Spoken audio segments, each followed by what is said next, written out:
Now we're live. There we go. Okay, so today's date is 2/11/2020. Okay, our objective is talking about the definition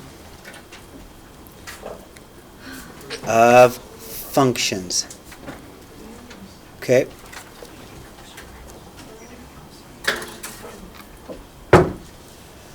So, a relation.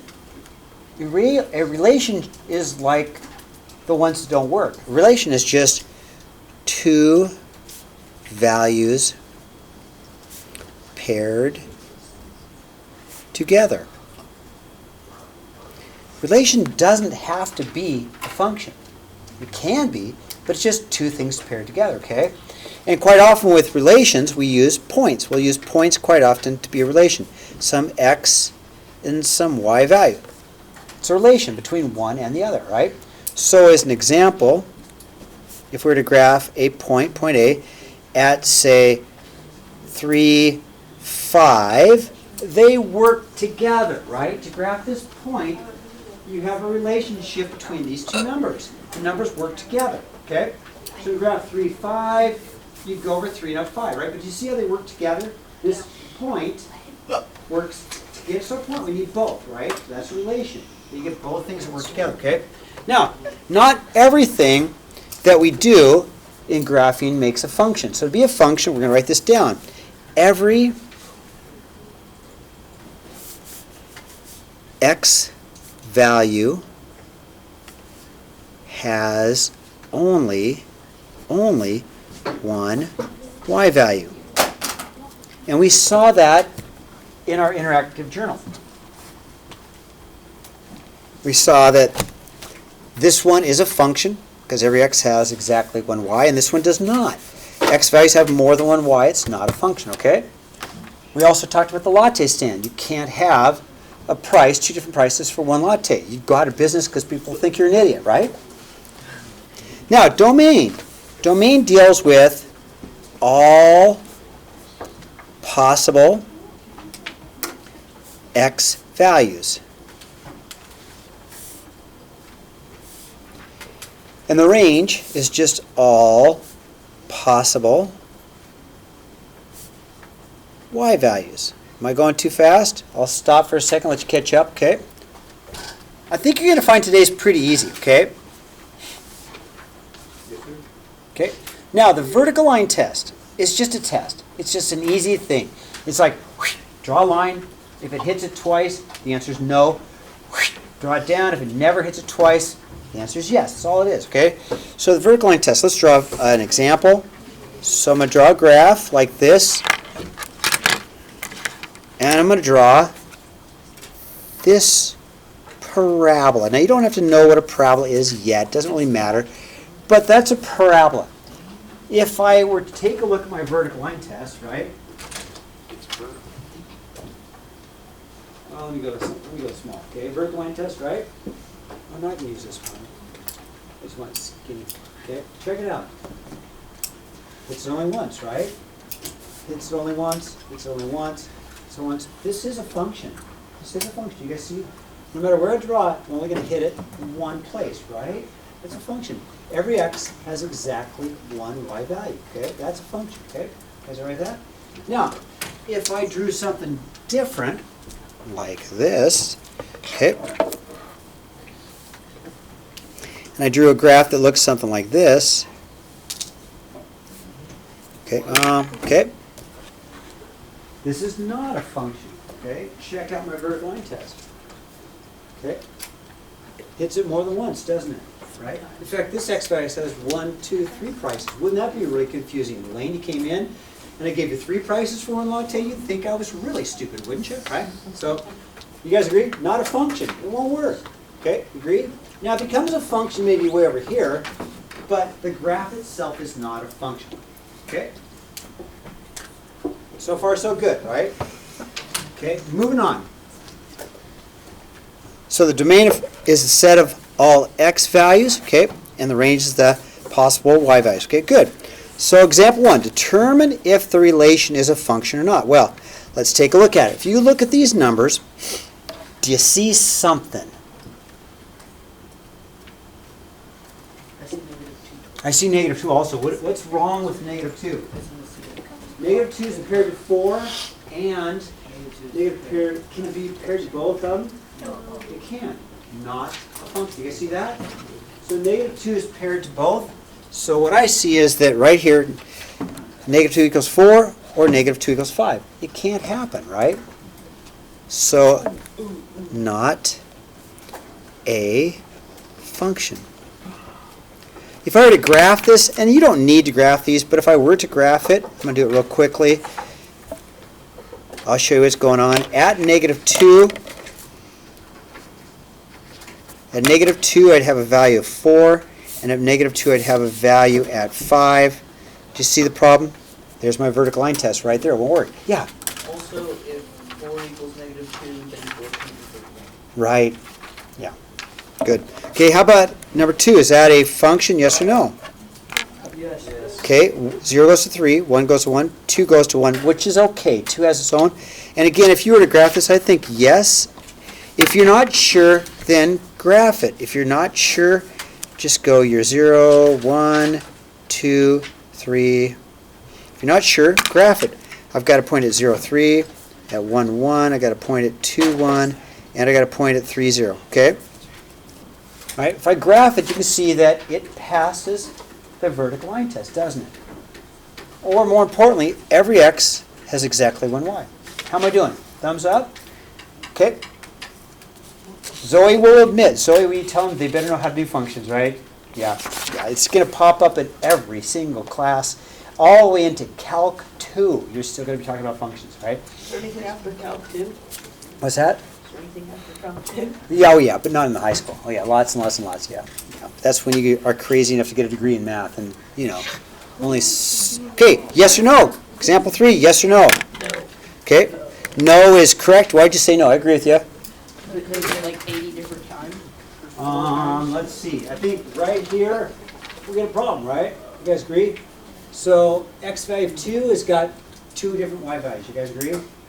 Okay. How about 4? Yes or no? Yes. Yeah, every x value has exactly one y value. No matter where I draw it, it's still going to work, right?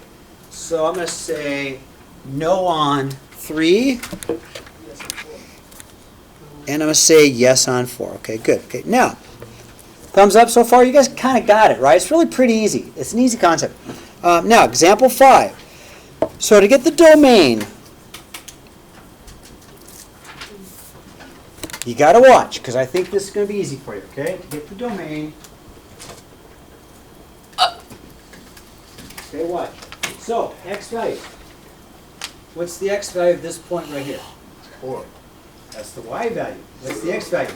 0. What's the x value of this point? 1. What's the x value? 2. What's the x value? 3, 4, 5. So if I wrote them as points, I mean, I could write these as points, right? I could write this as the point 0, 4. I could write this as the point 1, 4, 2, 4. I could write this as the point 3, 3. I could write this as the point 4, 3. And I could write this point as 5, 3, right? Every point's an x and a y, right? So my x values are 0, 1, 2, 3, 4, 5. See, I got that? So if I make this a point at 0, 4, that's the point at 1, 4, that's the point at 2, 4, right? That's the point at 3, 3, 4, 3, 5, 3, okay? So my x values, my domain is just my 0, my 1, my 2, 3, 4, and 5, okay? That's the number of lattes that Lane could pick. 5? He could. For $3. He could. Now the price is the range, okay? So the price is the y values, so my range, I'll squeeze my range in here, sorry, I should have wrote smaller. The range is my y values. My range, my y values. So my range is 4, 4 again, but I'm not going to write 4 twice.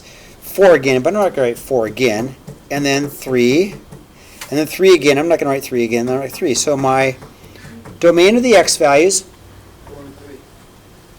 domain are the 0, 1, 2, 3, 4, 5. Those are my x values, right? And my range is just the y values. I've got a y value 4 and a y value 3. Okay? See how it works? Now, 6 is different. Because, you watching? There's a point right here, isn't there? Everybody look, there's a point right here. Everybody look. Everybody see it? There's a point right here. There's a point right there. There's a point right there. There's a point right there. How can I say all of those points? Because you're a math teacher. We can do it because you've done this before. So my domain, I'm going to write it and let you think about it. My domain goes, you watching? My domain goes from this x value to this value, this x value, this x value to this x value. My domain is my x's, right? So it goes from -3 to 3. Those are my x values. And everything in between. My domain is the x values from here to here. From -3 to 3, my domain. So my domain in this case is going to be -3 is less than or equal to x, which is less than or equal to 3. We've done that before, haven't we? We've done that before. In fact, we just did that, right? Now my range are all my y values. So let's see, y values, right? I'll say reach for your range because it's going to be easy to remember, okay? Reach for your range, what am I doing? My y values, right? So my y values start at a height of 0 and go up to a height of 3. You guys see that?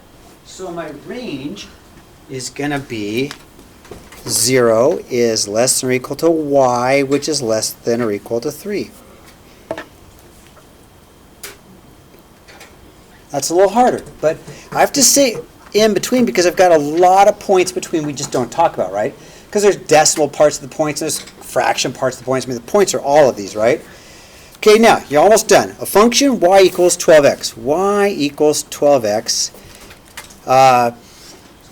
is a text on a computer can print in x minutes. Okay, so the y's got to be the pages, and the 12 has got to be how many you can print. Okay, identify the independent and dependent variables. Okay, so let's read it again. Okay, number of pages, y, of a text computer can print in x minutes. Okay, x minutes. Okay, so in words, yeah, so in words, it's the x variable is the independent minutes. Think about this. Okay, the longer I run the machine, the more pages I print. Say it again. The longer I print, I can choose that. I can go to the machine and I can say, okay, hey, start. What am I controlling? Stop. The printer. Yeah, exactly. I'm controlling the time. Start. Stop. What am I controlling? Time. The time. So the independent or the control variable is time, isn't it? Same as it is in science, isn't it? Right. Time is almost always. So my independent variable is time. In this case, they call it x. Okay. My dependent. What am I doing? So I push the button. Boom. What's happening? It's my machine. What's happening to my machine? What's it spitting out? Paper or pages. So what's my dependent variable is the number of pages, right? So as I let that thing run forever, what's happening? Less pages. Right? So my dependent variable is the number of pages, right? It's the number of pages, and that's my y value, okay? So, last but not least, if the domain is 1, 2, 3, 4, what's the range? 12, 24, 36, 48 pages. Oh, where in the world did I come up with that? Just out of thin air, huh?